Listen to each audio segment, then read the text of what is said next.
ওম শান্তি। আজ 18ই জুন 2024 বাবার অমূল্য মধুর মহাবাক্য শুনব। আজকের মুরলিতে বাবা বলেন, মিঠে মিঠে বাচ্চে, তোমরা অপগুণগুলি দূর করার সম্পূর্ণ পুরুষার্থ করো।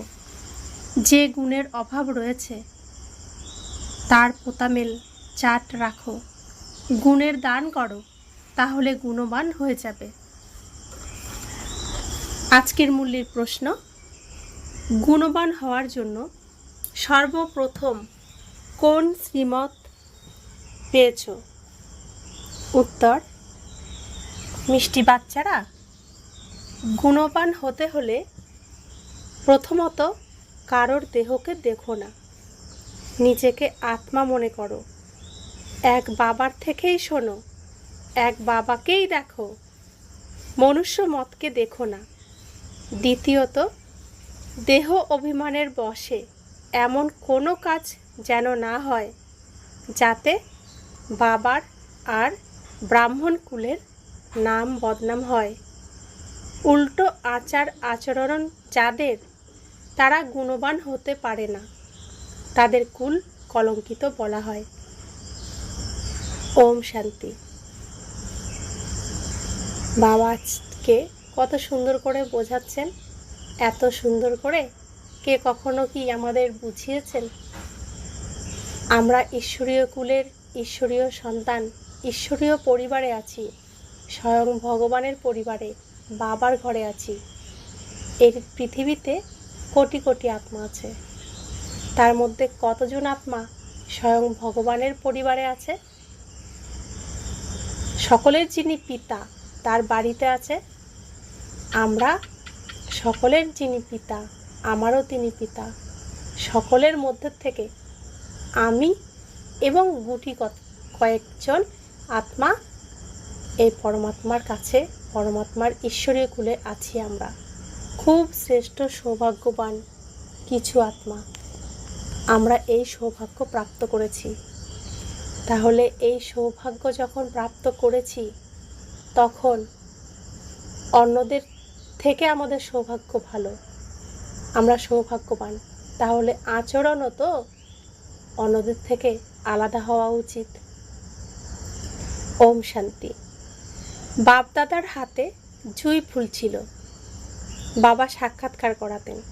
ব্রহ্মা বাবা যখন সাকারে ছিলেন, তখন মুরলি ক্লাসে তিনি ফুল নিয়ে আসতেন বিভিন্ন রকম, আর সেই ফুল দিয়ে তিনি বোঝাতেন। বাবা বলছেন, এমন সুগন্ধি ফুল হতে হবে। বাচ্চারা জানে যে আমরা অবশ্যই ফুল হয়েছিলাম। আগের গল্পে আমরা এই পড়াশোনার দ্বারা, পুরুষার্থের দ্বারা আমরা ফুলে পরিণত হয়েছিলাম। গোলাপ ফুল, জুঁই ফুলও হয়েছিলাম, অথবা হিরেও হয়েছিলাম। এখন আবার তা তৈরি হচ্ছি। তো প্রত্যেক কল্পে আমরাই হব, আমরাই হচ্ছি, আর আমরাই হয়েছি। এই হলো সত্য। আগে ছিল সব মিথ্যা, সব মিথ্যাই মিথ্যা, সত্যির কণা মাত্রও নেই। এখন তোমরা সত্য তৈরি হচ্ছ, তাই সত্যতার মধ্যে সব গুণও প্রয়োজন। যার মধ্যে যত গুণ আছে ততই অন্যদের দান দিয়ে তোমরা তাদের নিজের তুল্য বানাতে পারো। তাই বাবা বাচ্চাদের বলতে থাকেন, বাচ্চারা নিজের গুণের পোতামেল চাট রাখো। আমাদের মধ্যে কোনো অপগুণ নেই তো? দৈবী গুণের মধ্যে কোনটার ঘাটতি আছে? রাতে রোজ নিজের পোতামেল দেখো, লেখো। দুনিয়ার মানুষদের কথাই আলাদা।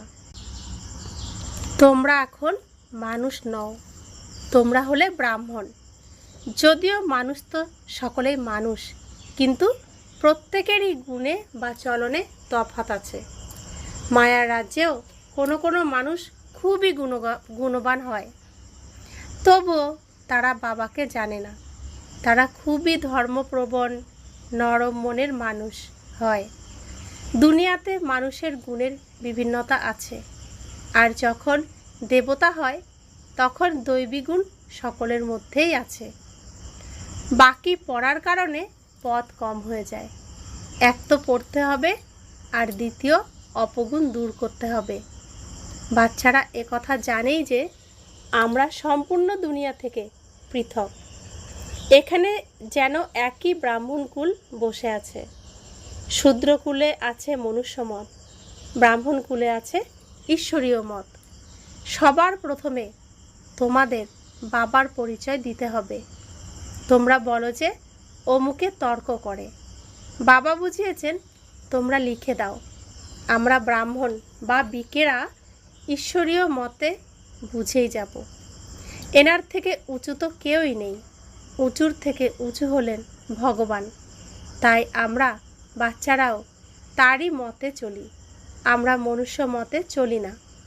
ঈশ্বরীয় মতে চলে আমরা দেবতা হই। মনুষ্য মত আমরা সম্পূর্ণ ছেড়ে দিয়েছি। এরপর তোমাদের সঙ্গে আর কেউ তর্ক করবে না।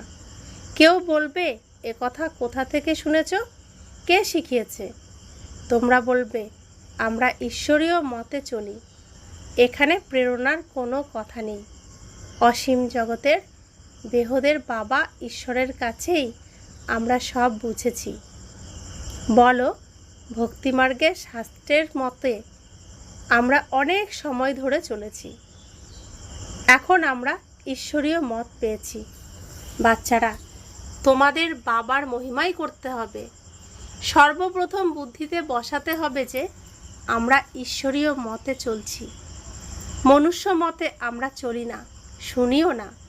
ঈশ্বর বলেছেন, কোনো খারাপ কথা শুনবে না, কোনো খারাপ জিনিস দেখবে না, কোনো খারাপ কাজ করবে না। আত্মাকে দেখো, শরীরকে দেখো না। এই শরীর পতিত, একে দেখার কি আছে? আর শরীরে আছেই বা কি? আছে ঘু মুত আর কিছু শরীরের নাড়ি, হাড়, মাংস, এসবই তো আছে। আর কি আছে শরীরে? কিছুই তো নেই। ওপরে চামড়াটাই যা দেখার। চামড়া কোথাও একটু কেটে গেলে বা কোনো খারাপ কিছু হলে তখন সেই দিকে তাকাতে ইচ্ছা করে?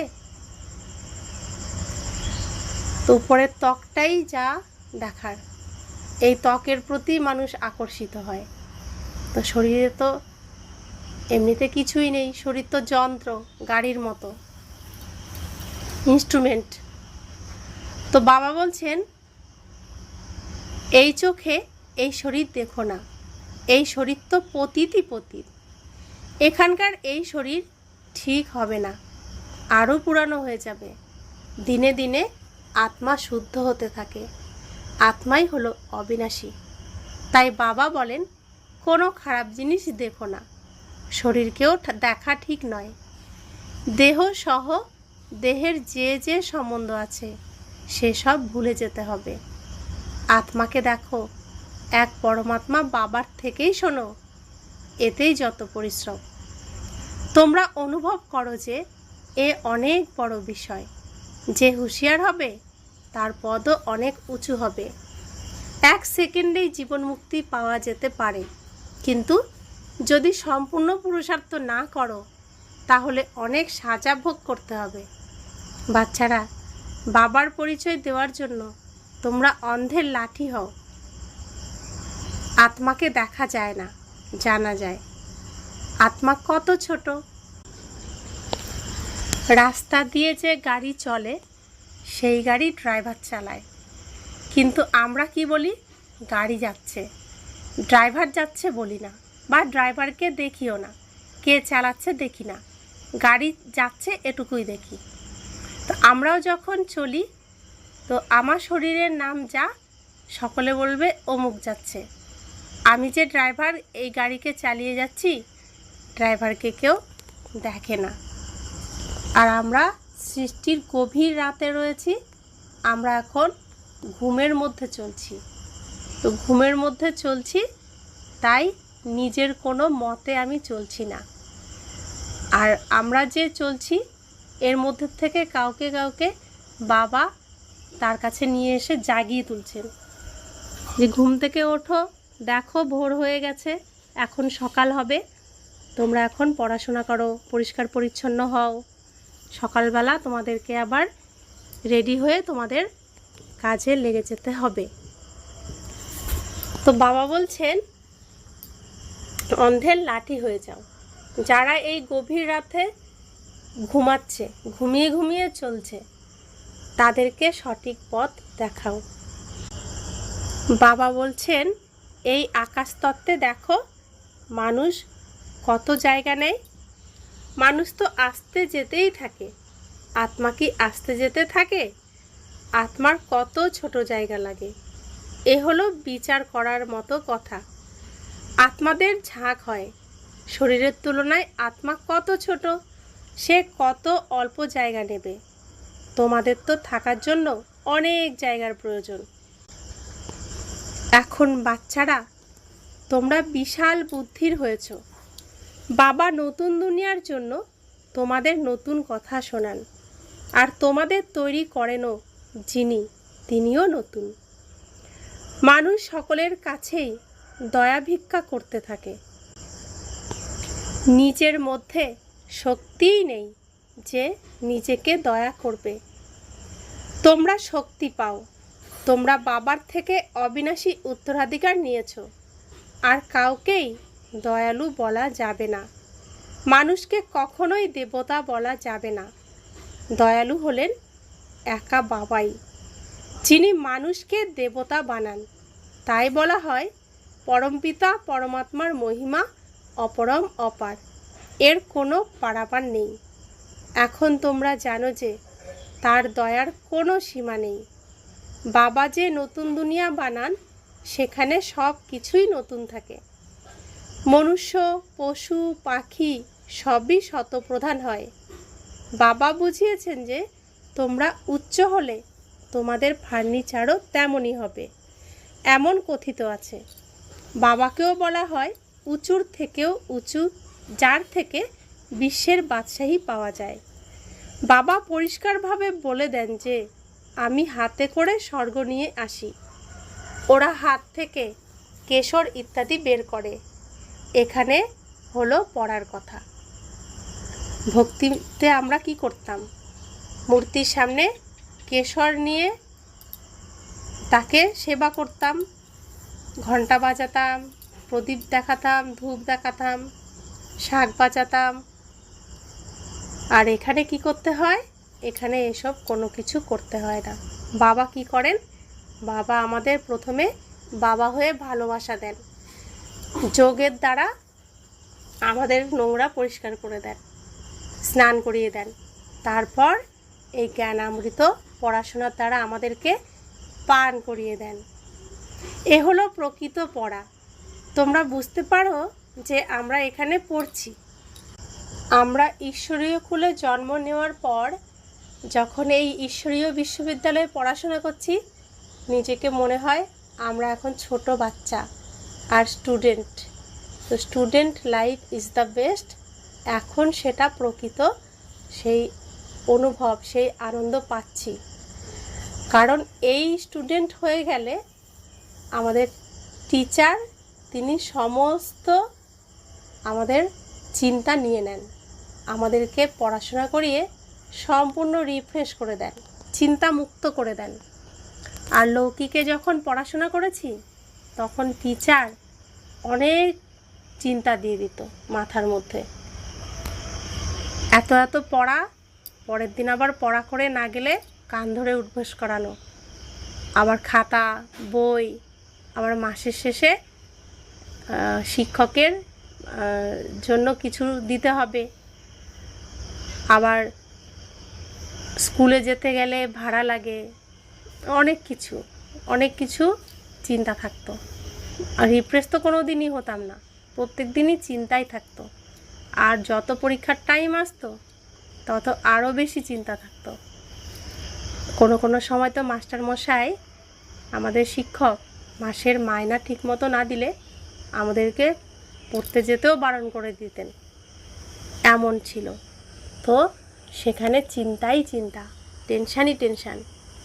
আর এখানে আমার যত চিন্তা আছে, আমার শিক্ষক, আমার পিতা, আমার গুরু, যিনি আসল, যিনি আমার একদম আপন, তিনি সম্পূর্ণ নিশ্চিন্ত করে দেন।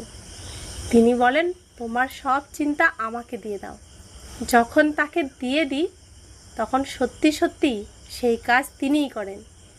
আবার কি দেহের ভানে আসি, আবার সব চিন্তা নিজে নিয়ে নিই, তখন আবার সেই খারাপ কিছু হয়ে যায়। তখন আবার বাবাকে বলে দিই, তুমি থাকতে কেন এমন হলো।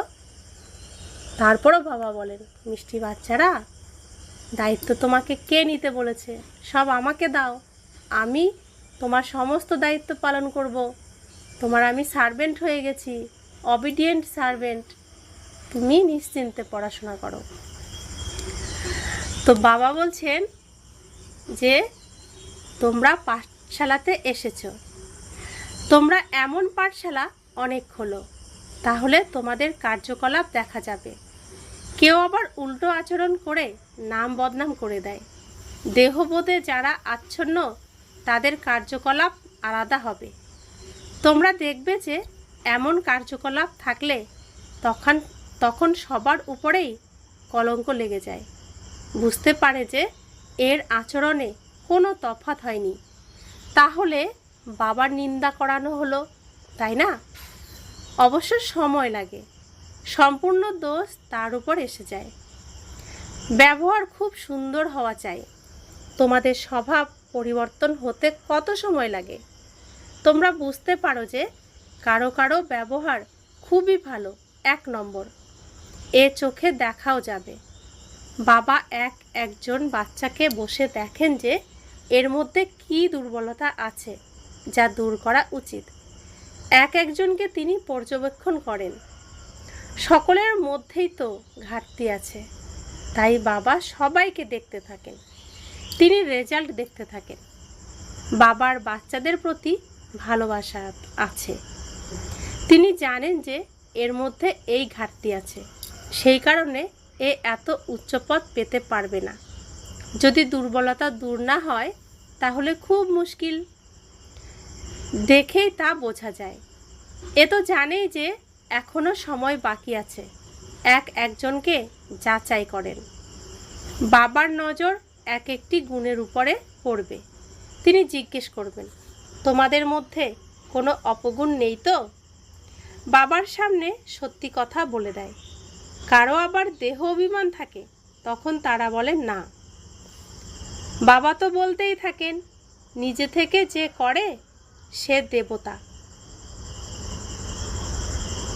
বললে যে করে সে মানুষ, আর যে বললেও করে না তার নাম আর বাবা উচ্চারণ করলেন না, বুঝে নাও। বাবা বলতে থাকেন, তোমাদের এই জন্মের যে দুর্বলতা আছে তা বাবার সামনে নিজেই বলো। বাবা সবাইকে বলে দেন। দুর্বলতা তো সার্জেনকে বলে দেওয়া উচিত। শরীরের রোগ নয়, ভিতরের রোগ বলতে হবে। তোমাদের ভিতরে কি কি আসুরি চিন্তন রয়েছে, তো এর উপরে বাবা তোমাদের বোঝাবেন। যতক্ষণ না অপগুণ দূর হয় তোমরা এই পরিস্থিতিতে এত উঁচু পথ পেতে পারবে না। অপগুণ খুবই নিন্দার কারণ। মানুষের ভ্রম উৎপন্ন হয়, ভগবান আমাদের পড়ান।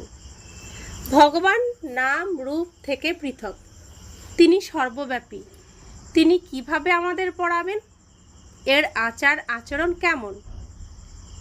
বাবা তো কথা জানেন যে তোমাদের গুণ কেমন, 1 নম্বর হওয়া উচিত।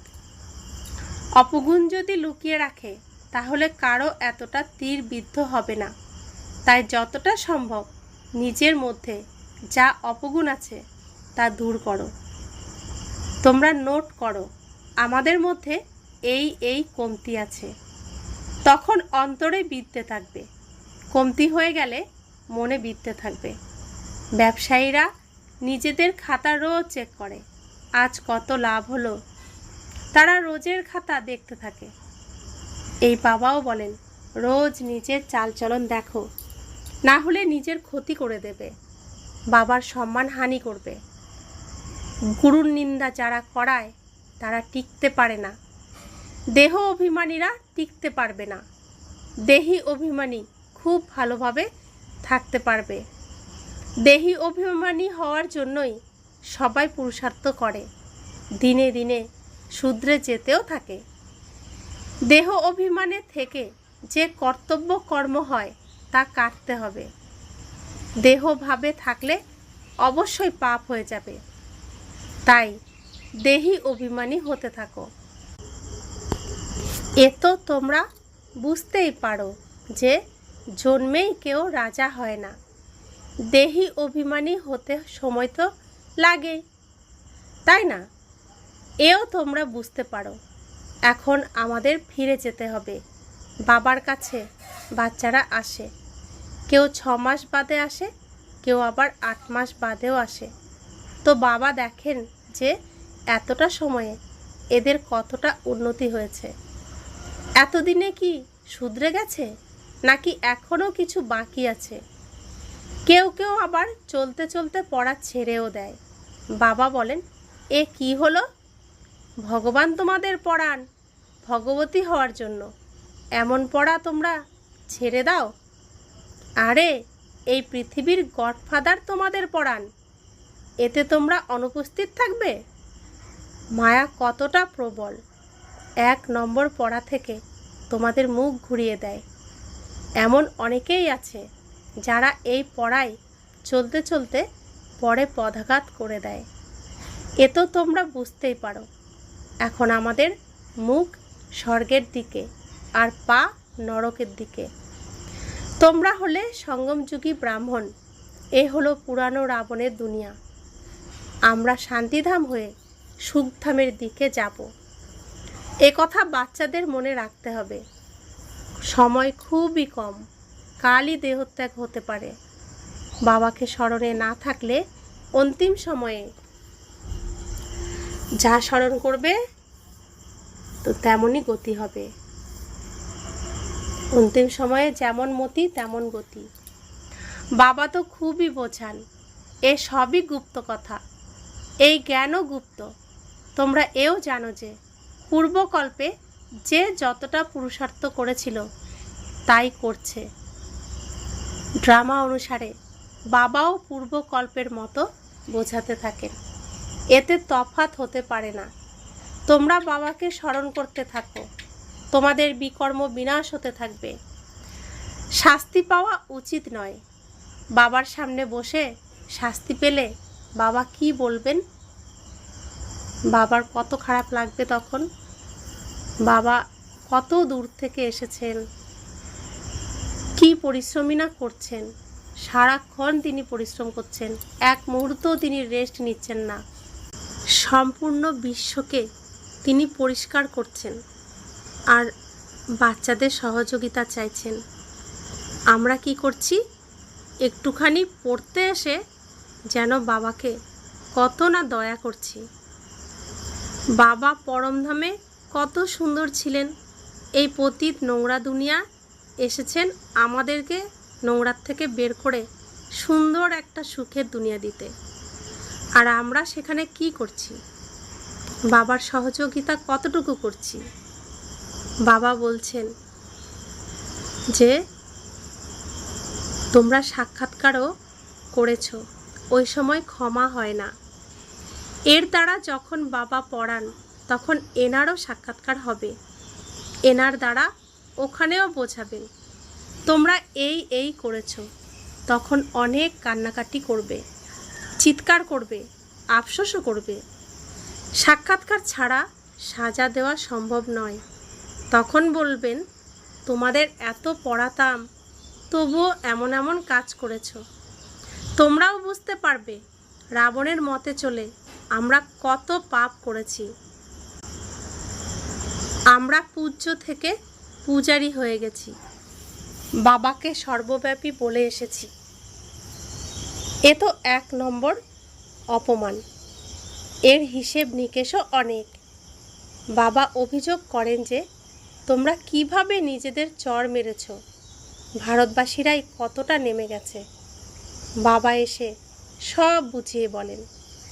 এখন তোমরা কত বুঝতে পেরেছ, তাও ড্রামা অনুসারে নম্বর অনুসারেই সবাই বুঝতে পারে। আগেও এই সময় এই ক্লাসের এমনই ফল ছিল। বাবা তো সঠিকই বলবেন। বাচ্চারা, তোমরা উন্নতি করতে থাকো। মায়া এমনই যে দেহি অভিমানী থাকতেই দেয় না। এটাই হলো সবথেকে বড় বিষয়। মায়া থাকে শরীরে, বিকার থাকে শরীরে, আমি আত্মা থাকি শরীরের উপরে। মায়া আমি আত্মাকে সবসময় শরীরে টেনে আনতে চাই, বিকারের মধ্যে আনতে চাই। তো বাবা বলছেন দেহের থেকে উপরে থাকা, এটাই হচ্ছে পরিশ্রমের কাজ। মায়া সবসময় দেহের দিকে নিয়ে আসে মনকে, আর আমি আত্মা দেহের উপরে আমার সিংহাসনে বসে থাকব, এটাই আমার প্রচেষ্টা। বাবা বলছেন তোমরা নিজেকে আত্মা মনে করে বাবাকে স্মরণ করো, তাহলে তোমাদের পাপ ভস্ম হয়ে যাবে। আমি দেহের উপরে থাকলাম, আর আমি আত্মা আমার পিতা আরও উচ্চ স্থানে, তো আমি উঁচুর দিকে তাকালাম, নিচের দিকে তাকালাম না, আমি বাবার দিকে তাকালাম। তাহলে বিকার আমার দৃষ্টি বিকারির দিকে নিয়ে আসবে না, শরীরের দিকে আনতে পারবে না। তো আমি উঁচুর থেকেও উঁচু হতে থাকব। বাবা আমাকে পরিষ্কার করে দেবেন। আমি বাবার দিকে থাকলে তবেই তিনি পরিষ্কার করতে পারবেন। আর রাবণের দিকে থাকলে রাবণ আরও নোংরা করে দেবে। अच्छा, मीठे मीठे सिखिलाते बच्चों प्रति माता पिता बाप दादा का याद प्यार और गुड मॉर्निंग। रूहानी बाप की रूहानी बच्चों को नमस्ते। हम रूहानी बच्चों की रूहानी माता पिता बाप दादा को याद प्यार, गुड मॉर्निंग और नमस्ते नमस्ते नमस्ते। शुक्रिया बाबा, शुक्रिया बाबा, शुक्रिया। धारणार जन्य मुख्य सार। 1. देह अभिमान बा देह बोधे थाकले अवश्यई पाप हये जाबे। देह अभिमानी व्यक्ति टिकतेई पारे ना, ताई देही अभिमानी हওয়ার सम्पूर्ण पुरुषार्थ करते हबे। कोनो कर्मई जेन बाबाके निंदा करानोर मतो ना हय। आमी छिलाम काटार दुनियाय, रावणेर दुनियाय आसुरिक गुणे परिपूर्ण। बाबा ओखान थेके कलम লাগিয়ে নিয়ে এসেছেন তার ঈশ্বরীয় কুলে। এখানে আমাকে ফুল গাছ বানাচ্ছেন, আমাকে ফুলে পরিণত করছেন, সমস্ত কাঁটাগুলোকে ফেলে দিচ্ছেন, পরিষ্কার করে দিচ্ছেন। তো আমাকেও তো বাবার সহযোগিতা করতে হবে। বাবা আমাকে পরিষ্কার করছেন, আমাকে পরিষ্কার করার জন্য আমাকেই বাবাকে সহযোগিতা করতে হবে। বাবা আমাকে পরিষ্কার করছেন আর আমি কাঁটাগুলোকে বড় করছি, ছাড়ছি না আমি, তাহলে বাবা কি করবেন? মায়া দেখবে এর কোনো পরিবর্তন হচ্ছে না, তখন বাবার হাত থেকে ছিনিয়ে নিয়ে চলে আসবে। বাবা শুধু দেখবেন, কিছুই করতে পারবেন না। আমি বাবার হাত ছেড়ে বাবার নিন্দা করালাম, অপমান করালাম, মায়াকে জিতিয়ে দিলাম। তো এটা যেন আমরা না করি। 2. ভিতরের রোগ বাবাকে সত্য করে বলতে হবে, অপগুণ লুকাবে না। নিজেকে পর্যবেক্ষণ করতে হবে যে আমার মধ্যে কোন কোন অপগুণ আছে। ঈশ্বরীয় পঠন পাঠনের দ্বারা নিজেকে গুণবান করতে হবে। আমি জানি আমার মধ্যে কি দুর্বলতা আছে, কি নোংরা আছে, যেটা আমি পরিষ্কার করতে পারছি না। বাবা চাইছেন পরিষ্কার করতে, কিন্তু আমি পারছি না। বাবাকে তা বলতে হবে, তাহলে বাবা সুন্দর করে পরিষ্কার করে দেবেন। বরদান। পার্থিব জগতের রয়্যাল ইচ্ছাগুলি থেকে মুক্ত হয়ে সেবা করতে থাকা নিঃস্বার্থ সেবাধারী ভব। যেরকম ব্রহ্মা বাবা কর্মের বন্ধন থেকে মুক্ত, পৃথক থাকার প্রমাণ দিয়েছেন, সেবার প্রতি ভালোবাসা ছাড়া আর অন্য কোনো বন্ধন ছিল না। সেবাতে যে পার্থিব জগতের রয়্যাল ইচ্ছা উৎপন্ন হয় সেটাও হিসাব নিকাশের বন্ধনে আবদ্ধ করে। সত্যিকারের সেবাধারী এই হিসেব নিকেশ থেকেও মুক্ত থাকে। যেরকম দেহের বন্ধন, দেহের সম্বন্ধের বন্ধন থাকে, এরকমই সেবাতে স্বার্থ, এটাও হলো এক প্রকার বন্ধন। এই বন্ধনের দ্বারা বা রয়্যাল হিসাব নিকাশের থেকেও মুক্ত নিঃস্বার্থ সেবাধারী হও। যখন আমরা ঈশ্বরীয় কুলে আসলাম, শিব বাবা ব্রহ্মা বাবার দ্বারা ঈশ্বরীয় কুলে আমাদের জন্ম দিলেন, তখন আমরা ঘুম থেকে জেগে উঠেছি, দেখলাম আমি রয়েছি পরের রাজ্যে। এখানে কোনো কিছুই আমার নেই। আমি যে শরীর পেয়েছি তাও আমি এই স্টেজে অভিনয় করার জন্য পেয়েছি। এই শরীর আমার নয়। এখানে যে খাওয়া দাওয়া করছি তাও বাবা আমি এই পৃথিবীতে আসার সময় গুছিয়ে দিয়ে দিয়েছেন, যে তুমি এতদিন থাকবে, এতদিন তুমি এই খাবে, এই তোমার বরাদ্দ, এই পড়বে, এখানে থাকবে, সব কিছু তিনি ব্যবস্থা করে পাঠিয়েছেন। তো আমার কাছে নিজের কিছুই নেই। এখন বাবাও এসেছেন এই পৃথিবীতে, তো বাবা তার কাজ করছেন, কর্ম করছেন, আমাকে তার সহযোগী হতে বলছেন, আমি তার সহযোগিতা করছি। তন দিয়ে সেবা করছি, তন কার? তার। মন দিয়ে সেবা করছি, মন কার? সেও তার, আমি তার সন্তান। ধন দিয়ে সেবা করছি, সেই ধনও তার। তাহলে আমি তো নিজে কিছুই দিচ্ছি না, তারটাই তাকে দিচ্ছি। তো সেখানে আমাকে নিঃস্বার্থ সেবাধারী হয়ে থাকতে হবে। আমার এই ভাবটা কে এনে দেয়? রাবণ এনে দেয়। তোমার শরীর, তোমার ধন, তোমার মন, তোমার সম্বন্ধ সম্পর্ক সব তো তোমার, তুমি কেন এভাবে দিচ্ছ? আর বাবা বলছে সব কিছু তো আমিই তোমাকে দিয়েছি। আমাকে দিলে সে তো আমার থেকেই দেওয়া হলো, সেখানে আমি কেন, আমি দিয়েছি, আমি করেছি, এই ভাব আনবো।